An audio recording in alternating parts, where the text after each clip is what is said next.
later on today, actually. So you will see me there. And we're up on the mainstreams as well as locals. So I just want to say a good morning and an amazing morning to all of you, and a very positive morning. And some cat is on my phone right now. I was exiting the shower with no clothes on at 8:57. So you got to give me a break. I apologize for being a couple minutes late, but it's a little bit crazy. And getting back, I got back much later last night than I thought I would. So I got a bunch of work I got to do today, and then get my rear end to Ottawa for the fireworks that are likely to ensue this week. And it's very important. I want to bring up this point. I bring it up often to remember going into this week, this space, which I will continue to try to do, by the way. I'm going to try to stream while I'm in Ottawa, and I'm sure you're all going to have tons of questions. This Freedom Coffee Livestream. This is for us to celebrate the futures that we have, the freedoms that we have, and expand the freedoms we have in the future. And this commission is a good example of it. Is it perfect? No. Is the finding of the commission going to be, throwing anybody in jail? No. But, that's a pretty negative perspective anyways. Will it help usher change in Canada and maybe beyond Canada? Yeah, I think it'll be another small data point that will move things along. So, it's going to be great. We will finally get the truth, Lisa says. Yes, and don't be surprised that if you see this week, we saw the, good morning, everybody. Honk, honk, and honk, honk, and good morning, Lori. Just remember, we've seen the entire infrastructure of government throw each other under the bus and lie through their teeth. That slowly frustrates me so much, because from some perspectives he's great in terms of like when he was, telling the truth. And then he starts to lie like a snake. And it's like, stop! You were doing so well slowly. You were doing so well with the truth. What's wrong with you? But anyways, everybody wants a job in politics, and I think he's no different. Well, not everybody. I don't. Keep politics as far away from me as possible. Okay, before I start, a couple things. Tickets November 7th. Honking for Freedom, if you subscribe to honkingforfreedom.locals.com, there is a post there for subscribers where you can order tickets for the November 7th event in Toronto. A bunch of you have already, so I thank you kindly for that. And maybe later on today, tomorrow, sometime this week, the next stage is we're going to be posting the link to the Substack for those of you who subscribe to the Substack. So just look for that, and I'm actually in the middle of drafting. There's a whole bunch of them that are in queue that are going to go out this week, so we will start with that. So don't forget, November 1st, you're in Toronto. Come hang out, and let's talk and meet each other, and it's going to be a lot of fun. And if you know comedian Ben Mankus, he's a local comedian. He's quite good. He's hysterical, actually, and he is not politically correct at all. He's not a fan of Trudeau. So it's going to be a lot of fun to get together with him and everybody else. So what I was getting back to, and my point on slowly, we saw them all throw each other under the bus. Don't be surprised or upset when you see the same thing on the convoy side. And that's not out of malice, but that's the nature of having this movement, which was, let's say the convoy specifically, that was very much decentralized in nature. Meaning there were multiple different groups. We all had a common, underlying philosophy of we wanted freedom, mandates removed, and the arrive can removed. But there were no shortage of egos in Ottawa. So you're going to see a little bit of what I was dealing with. And you may be a little bit more sympathetic to the position that I and a couple of others were in, trying to herd the cats, if you will. And some of the cats just wouldn't be herded and went in their own different direction, which is fine. As long as everybody just focuses on peace and love, I don't really care. I mean, it's not for any one organization to dictate. So because of that, because of the decentralized nature, and because of the no shortage of egos, I'm sure you're going to see a little bit of bus throwing, and that's okay. It is what it is. And apparently this is what happens in all commissions. It's not unusual for what normally happens. Sorry, I was reading at the same time I was trying to talk. Ryan C7, good morning, you people. What's up? What's up, you person? How you doing, brother? It's good to see you. He's just trying to save carcasses.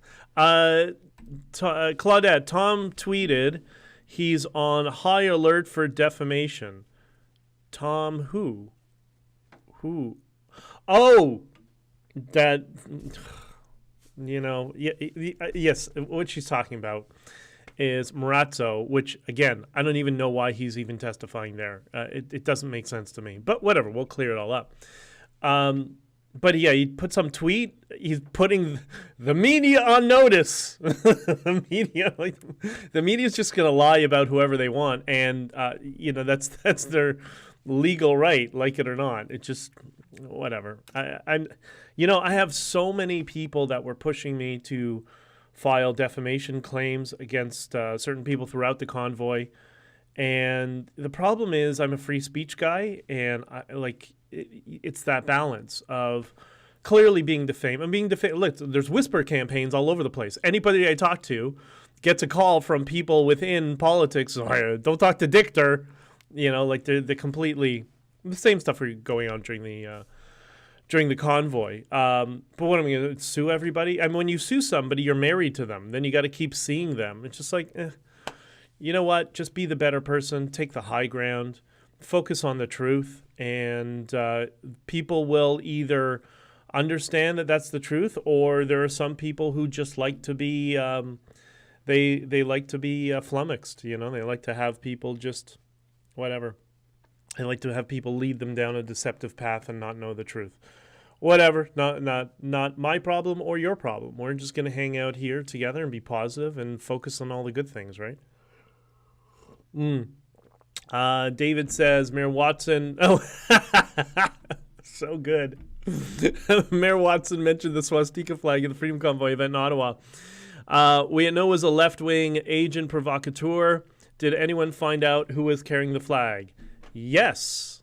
The flag carrier mystery has been solved. And you know whose signature is on that? Justin Trudeau's signature is on that flag, by the way. They didn't know that. What happened was the person was not a left-wing propagandist for the government. That was the Confederate flag guy. That guy, we're pretty sure, was law enforcement. But the Nazi flag was a troll gone bad, not understanding that people have been essentially trained to react to stimulus, and that's one of the things. They see that and they just kind of react negatively, and they don't think logically anymore. They didn't notice that the let's call it the German party flag, the Socialist Workers' Party of Germany in the 1930s. Their flag was also attached to an F Trudeau flag. It was an endorsement of socialist policy from 1930s Germany. It was correlating Trudeau's behavior to that government. That's what it was. Like, oh my God, people are so crazy. Anyways, collect a $6,000 reward from True North. They're not going to give me any money. Come on. Let's be honest. It's just the way it is. I have a great relationship with Andrew Lawton, by the way, so I'm not taking a dig at him. Good morning from Okotoks. Awesome. Thank you, and thanks for joining.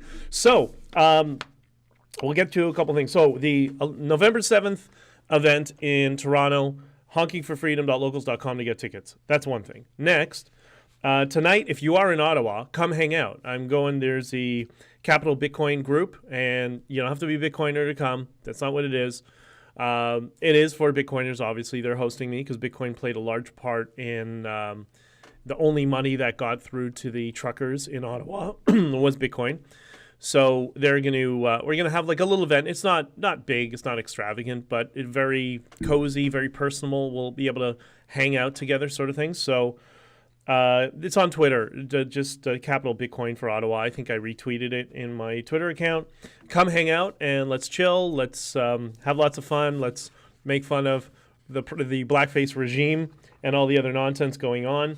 And it'll be lots of fun. So it's a small get-together. So if you're in Ottawa tonight, what time? I don't know, 7, 8 o'clock or something like that. I'll find out when I get to Ottawa. But come on out, and it'll be great to talk. And then in terms of Western Canada, we're working on an event, at least one event in Western Canada right now. We'll see if we can put it all together. That would be pretty good, pretty cool to get a whole bunch of us together out west because there's so many of you. I need to meet you and to thank you for all you did and all the support for the Freedom Convoy and continuing and moving forward. And a bunch of people who've purchased the book are Honking For Freedom, by the way, honkingforfreedom.com.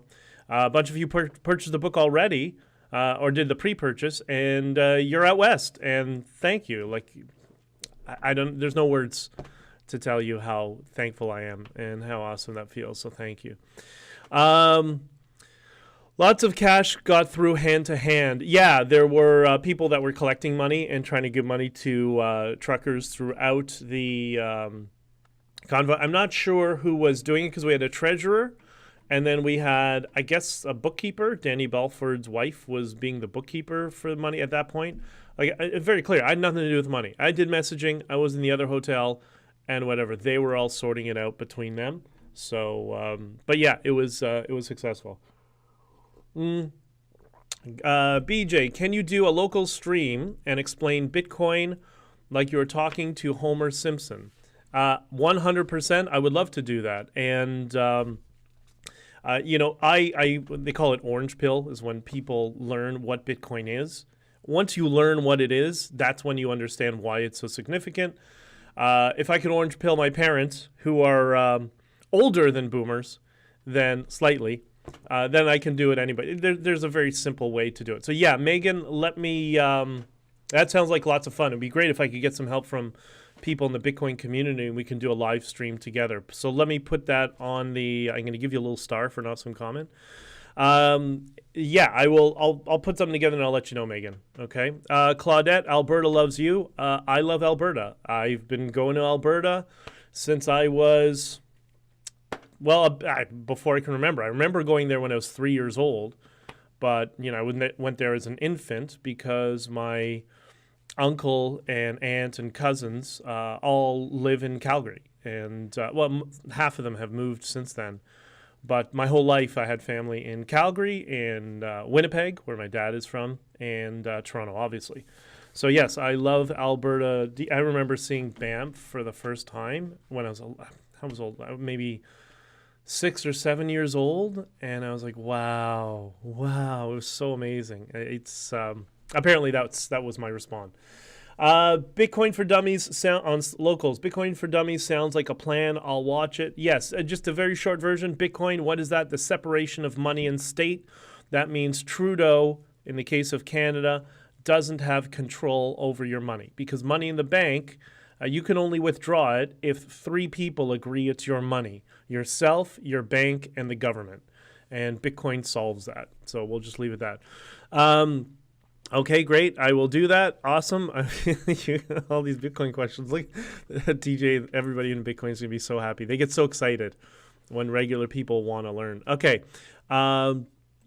Stand for Thee is promoting a mini truck convoy to drive for the Christmas Bureau. Take your donation down to Wellington. Support the truckers' testimony this week. Yeah, there's something going on. I don't know what it is, but I guess I'll drive by and I'll see it when I arrive in Ottawa, and that's great. That's awesome. And just make sure keep it peaceful, and let's not agitate the government any further than they are, because the commission's not going well for them, right? So we'll see what happens. Okay, so a couple things. First, Brazil is burning. You saw what happened.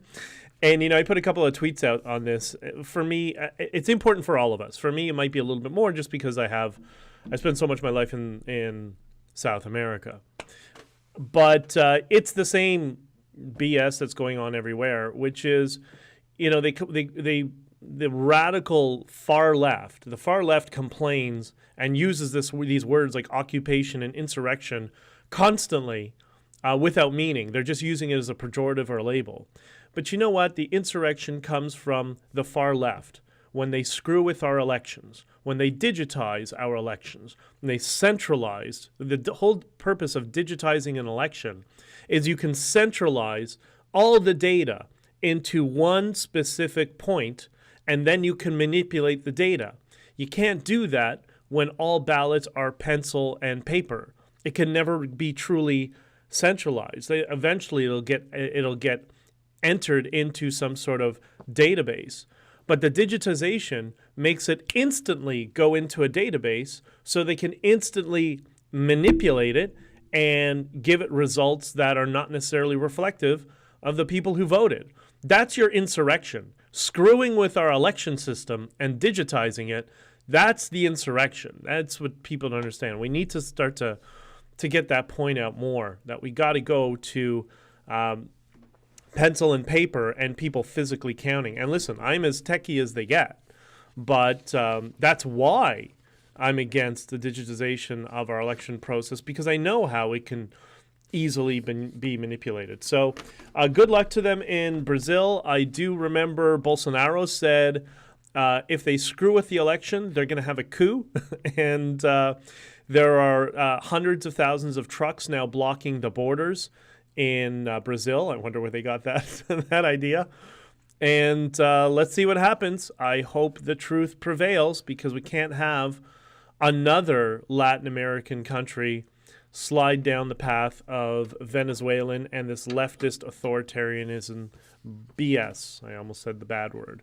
But anyways, so good luck to them in Brazil. Okay, before I know the commission's starting in 10 minutes, and a bunch of you want to get to it, and I gotta cut it short today because I gotta get to Ottawa and do a bunch of things.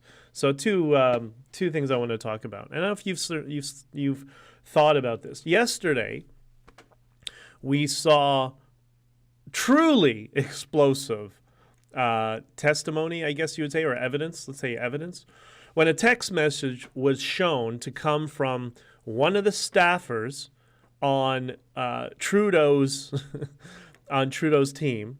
I'll save that for later. But this staffer, they were talking about how the January 6th framing of the protesters in Washington is a good framing that could work for the Freedom Convoy. Think about that. And that's what they were going to communicate to the media. So a while back, for those of you who weren't here, I said numerous times that we're in a propaganda war with our government. Think about that. We're in a propaganda war with the government.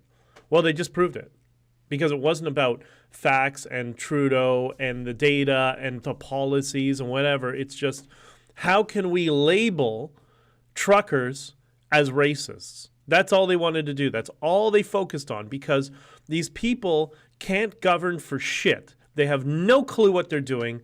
They're so completely incompetent. The one thing they know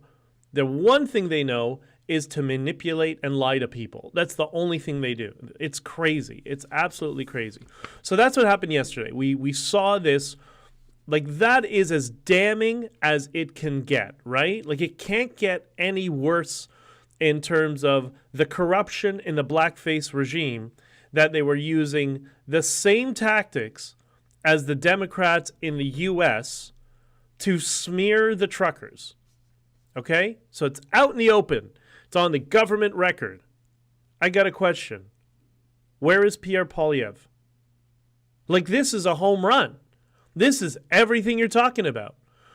Has he mentioned the Freedom Convoy? Has he mentioned the commission and what's going on in the commission?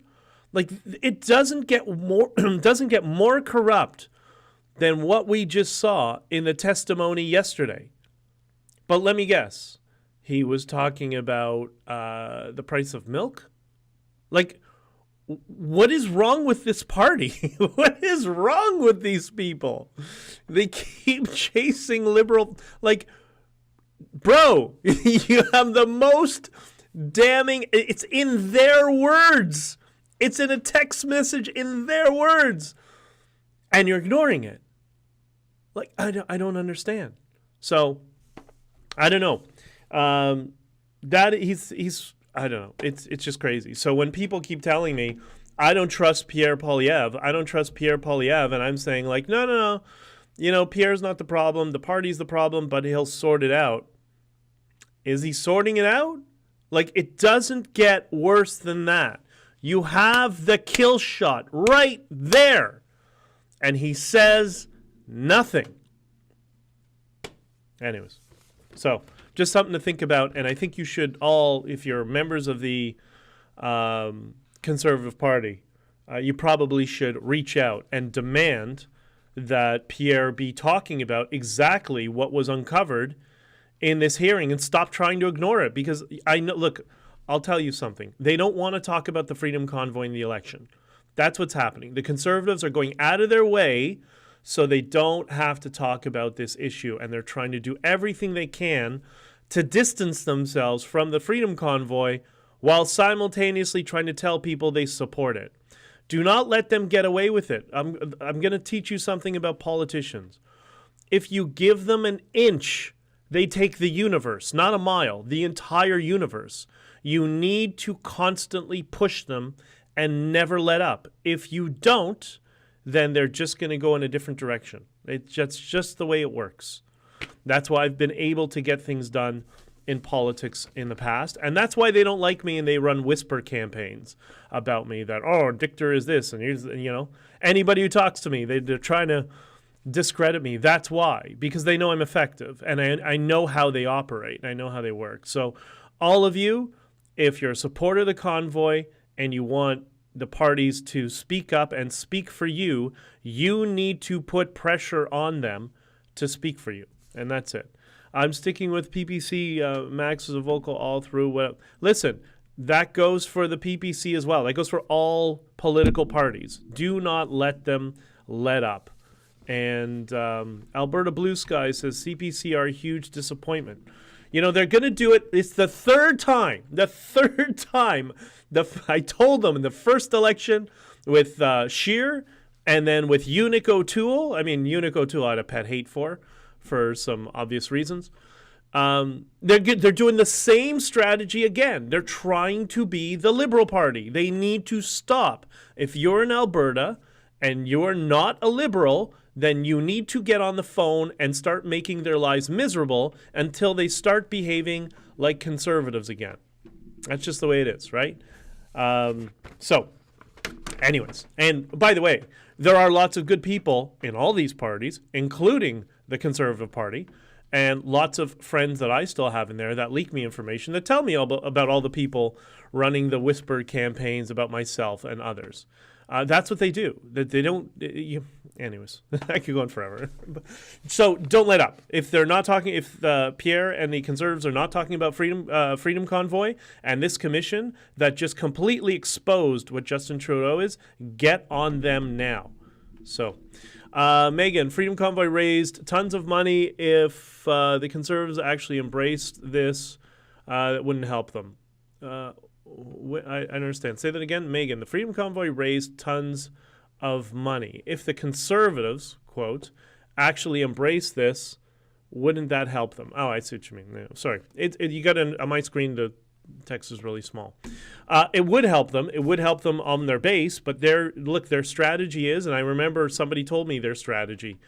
Their strategy is to go after Liberal voters. And it's like, no, don't. Just go after your voters. The country is far more conservative than people realize. And conservatism has become the new counterculture, right? And it's a whole spectrum of different types of conservatives. Right? I have enough people call me lefty or because I'm libertarian conservative, but whatever.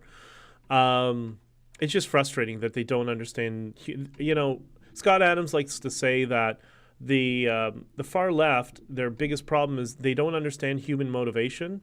Like, no, that's people in politics. people in politics don't understand human motivation. That's why I'm so much better at trying to help to communicate with people, like I did during the convoy, right? You know, me and Tamara had that conversation. You know, Tamara was doing all these, she's doing these space, the Facebook videos. She was doing them kind of regular, and I was watching them, and she did, I don't know, 1 or 2 interviews. And I said, listen, Tamara, I was on the phone. Was I with? Oh, I was on the phone. It was before I saw her, I think. It was before we were in Ottawa. One of the thousands of phone calls that we had. And I said, listen, Tamara, you got to do me a favor. You sound like a government bureaucrat. Stop talking about the safety protocols and the safety procedures and that we have a pilot truck and that everybody's safe and whatever. We need to inspire people. We need to talk to people's emotions because people are very upset and they should be upset. And they're looking for leadership where we talk to those emotions and we find that common ground and we inspire them and show them that we are bringing change and that they can be part of it. And I remember she's like, yeah, you're probably right, you know. But, you know, it is what it is. Everybody's got their different style of communication. That's my style. But I think it kind of worked well overall. So Jerry says, I'm done with, see, here you go. They're already losing support. I'm done with PP, Pierre Poilievre, and his constant nagging on inflation. Where is he on the EUA? And I guess you mean EMA. And yeah, the convoy. He's turning into a typical politician.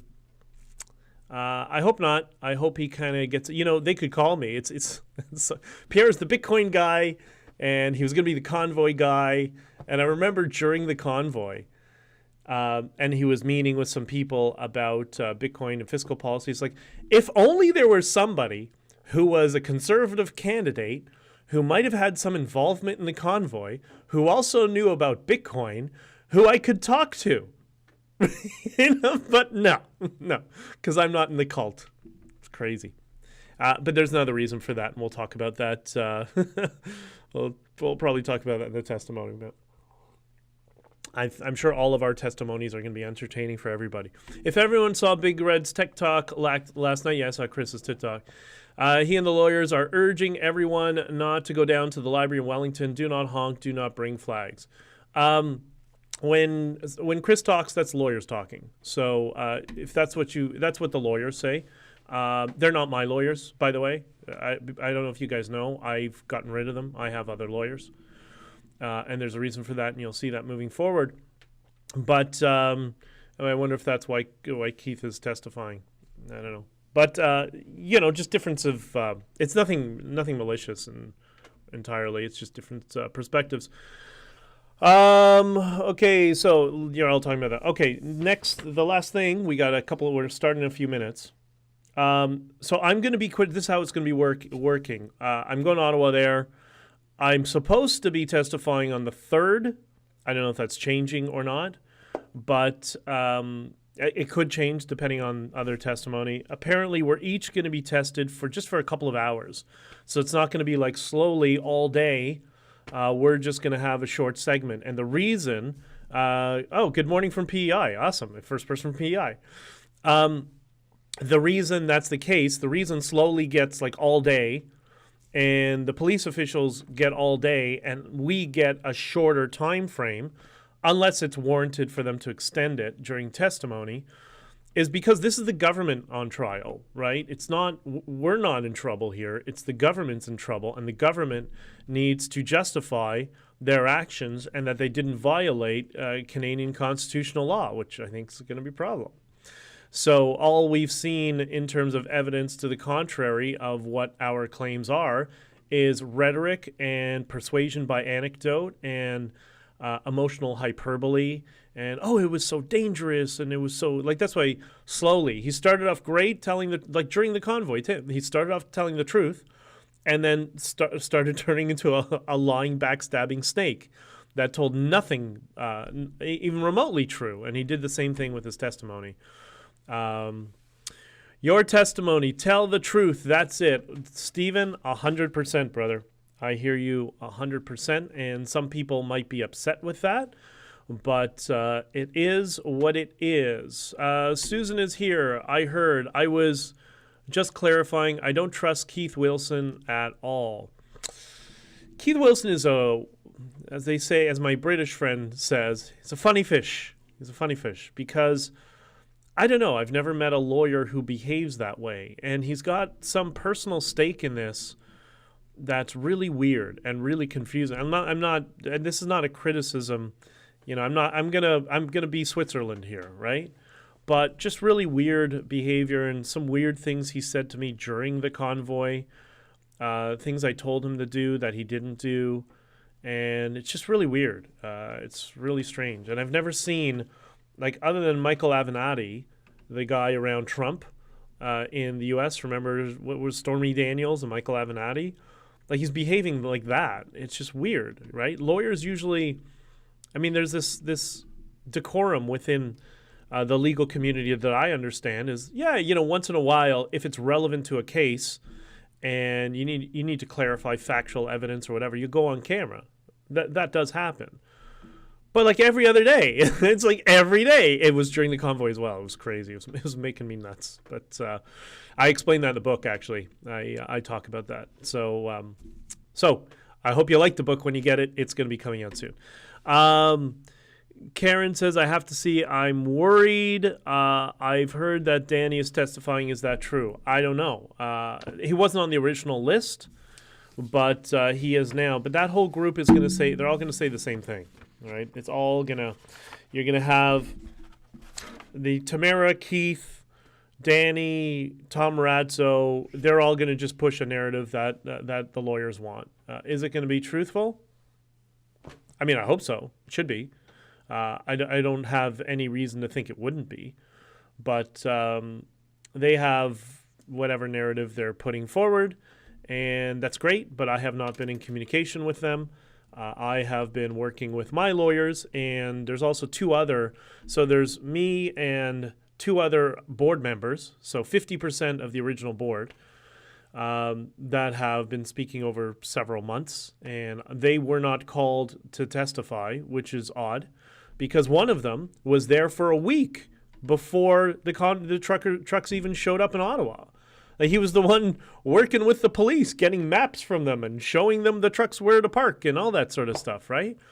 And yet he wasn't called to testify. I thought that was pretty odd. But it is what it is. And so I guess I have to represent all of us on my side. And then you have, what's that? I've never met the guy. What's the guy from Unity Canada, whatever that organization is? James something, and then Bridget is going to be there. I've been in touch with Bridget, and a few others. So there's going to be there's going to be a divergence on some issues, but I think in general we'll all be, giving the similar perspective because we're just going to be speaking from our own personal experience. I don't imagine too much divergence from that. Okay, it's getting late. I got to run. I know the commission is, Lori says weird is a word for you. Yeah, it is, 100%. James Bowder. Yeah, that guy. I've never met him. I don't even know what he looks like, to be entirely honest. But, and that's not a knock against him. Although that stupid document that they put on their website, I remember it got on my radar the 26th, the week of the 26th. Somebody asked me about this document, and I'm like, they said it to me, this MOU thing, and I laughed. I'm like, okay, this is somebody who has no clue how the political or legal system works. No clue. So, and there was just too much rhetoric, and apparently it's from 2019 or something. It was more of a parody of anything. So I actually called Tamara and I said, I don't know what this thing is on this website or who these people are, but get rid of it. Call them now. Tell them, get rid of it now. I don't know what this is, but this is clown world nonsense. And she agreed, and she said she was going to call them and do all that stuff. Is Bridget testifying today or tomorrow? Oh, shoot. She is testifying today. God damn it. Gotta send her a good luck and all that sort of stuff. Try to incorporate how the media didn't do its job of cross-examining the government narrative. 100%. I'm definitely going to talk about that. And if there's any other suggestions, let me know in the chat. You can post things if you're on the honkingforfreedom.locals.com stream. Send me stuff on Twitter, all that sort of stuff. Pre-order your book now, honkingforfreedom.com. If you want tickets to the live event, right now the only post is on locals, but there will be more opportunities very soon. We'll deal with that when I'm in Ottawa. So honkingforfreedom.locals.com, there's a post there for tickets for the November 7th event in Toronto. And if you are in Ottawa tonight, come on out for beer and pizza. It's going to be casual. It's going to be fun. We're going to be hanging out, and we're going to be talking freedom. So from there, Jane from the stand for there is representing Bridget. Oh, is it Jane? Okay, yeah. Bridget actually asked me a couple of weeks ago, maybe 2-3 weeks ago, and she said, I don't have a lawyer. I can't afford a lawyer. And I said, well, she said, but there's a paralegal. And I guess this was Jane. And I said, so get a paralegal. At least she can prepare documents and prepare everything for you. Like I said to her, a paralegal is 80% of a lawyer. So it's better to have somebody by your side who's advocating for you than having nobody. And she agreed. And so she went forward, and I guess it's Jane that she reached out to. So if you know, Lori, if you know Jane, say, Jane, thank you very much for helping. It's wonderful that we're all, despite differences of opinion on certain things, we're all still kind of working for one collective good and one direction in terms of restoring all our freedoms to each other. So, okay, I got to run. I love you all. Next time we do this, we'll do it from Ottawa.